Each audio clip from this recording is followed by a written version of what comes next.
And matter of fact, last 2 days ago, you can check out on the website, you can do all the research. The front page of the LA Times said that the Rampart Division of LA, which was the worst in gang violence, a full-page, 3-page story, came out saying that the Rampart Division, that was the worst gang-infested area in LA, is now, we've been in the church for 10 years, in the last 10 years, has turned into the safest place in the entire city of LA. And I was 20 years of age, and I started preaching, pastoring. We had 18 people in my church. My church went from 18 down to 6 in the first 6 months. We lost all of our church members, and I was doing my best, and one day everybody left me, and all I was by myself as a 20-year-old kid pastoring my church.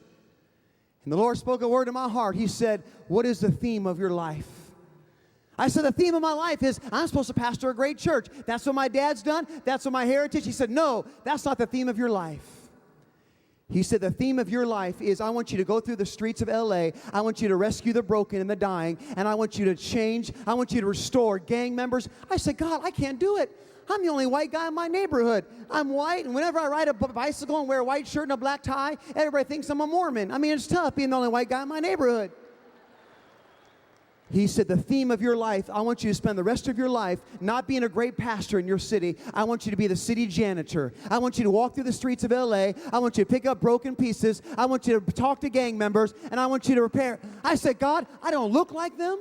I don't act like them. I have no cross-cultural evangelism. I can't dance, as you just saw earlier. I can't do it." God said, "I'm not asking you to do something. I'm asking you, what is the theme of your life?" And I told you that at youth camp when you were in the presence of God. That's why you can never underestimate the power of a moment in the presence of God. That's why you can never come down here and say, "Oh, God touched my heart. He gave me a passion for sin." Don't you dare just say that. Don't you dare take the call of God lightly. When God tells you to do something, you believe it, you believe it, you believe it, and you stand upon it as if it is done, as I did at 16 years of age.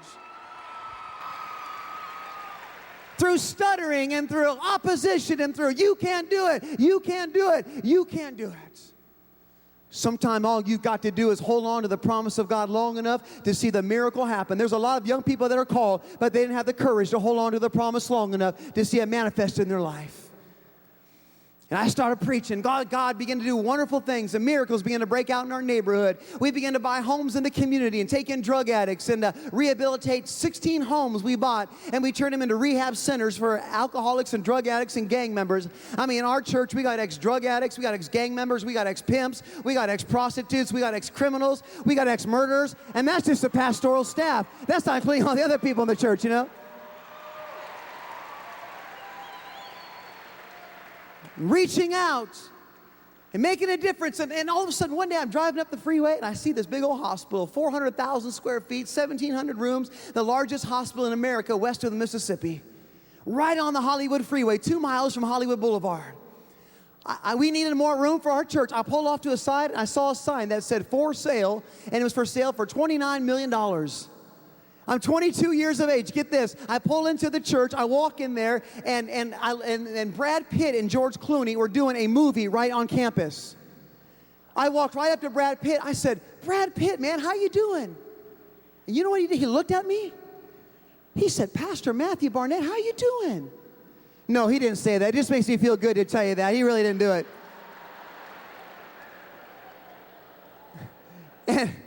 And I walked in there. I said, "I'm interested in buying the building. How much is it?" $29 million.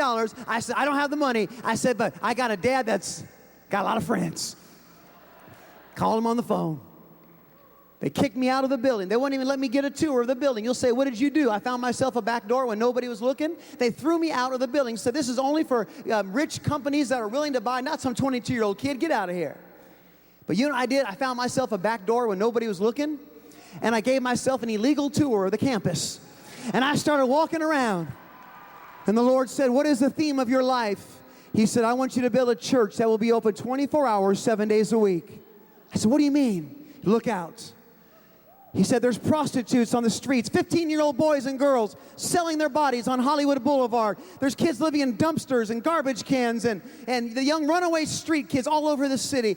He said, "I want you to open up this building, and I want you to keep it open 24 hours, 7 days a week." I said, "What do you mean?" He said, "If a prostitute needed to be helped at 4 o'clock in the morning, I want you to be open. He said a drug addict will be needs help. I want you to be open all hours of the day. I want you to rehabilitate thousands of people in this building. If people are dying of AIDS, I want you to open up the building and take these kids in. I want you to build a church of a generation of young people that want to take back one of the most influential cities in America in downtown LA. I said, God, I don't do that. I just pastor churches. He said, I'm asking you, what is the theme of your life? You know what it is. It's to restore the broken. I'm going to give you this hospital, and through a series of miracles I won't get into, but God gave us that building. The Catholic Church gave us the building instead of $29 million. For $4 million, He gave it to us, and God gave us some money. And now we've got 750 people living there every single day, coming off drugs and alcohol and street kids and runaways and gang members. And now it's gotten so crazy that the juvenile prisons have now, instead of putting teenagers in prison, they've given our church a state license to take in minors 11 to 17 years of age, where they live for 1 year in our place. I've been there when the judge said, you're not going to jail, you're going to the Dream Center. And the kids are all, praise God. Until they find out it's harder at the Dream Center than it is at the jail. No, I'm teasing. And these kids come in. We work with these kids, and they're bitter, and they're angry, and their kids have so much resentment in their heart. But I'll never forget one day, as ministry was going, things were moving forward. We had this group of kids, and a lady came by and said, I want to do something to help your kids. She said, I want to bless them for Christmas. I said, what do you want to do? She said, I want to give them all a present. So she came to LA. I didn't know what that meant. She showed up and said, I want you to get the best breakfast place in LA you can find. So we got the best breakfast place we could find.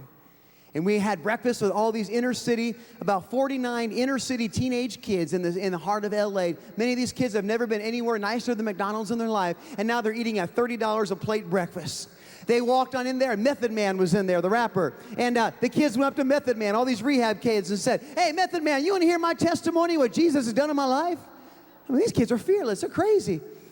And they walked on in there, and they ate so much food. I'd never seen so much food eaten in my life by so many inner city kids, man. It was crazy. And then the lady came down to give them all a gift. She gave them a bag. And all these girls in the girls' rehabilitation opened up their bag, and every single one of them got gift certificates to go shopping, $500 a piece of cash in their hands to go shopping at the Beverly Center Mall. Now, folks, there's like 40-something kids. I mean, that's like $20-something thousand of going shopping. And off I went with 39, 40-some kids, teenage kids, to the Beverly Center Mall. I went for 7 hours with about 40 teenage kids, girls, to the Beverly Center Mall. I deserve a medal for that. 7 hours at the mall. I'd rather spend 7 years in the tribulation than to spend 7 hours with 40 teenage girls at the mall. And why is it with teenage girls, you go to the first store and they want everything there, but they have to walk around the mall for 7 hours to go back to the very same thing they want in the beginning? Anyways.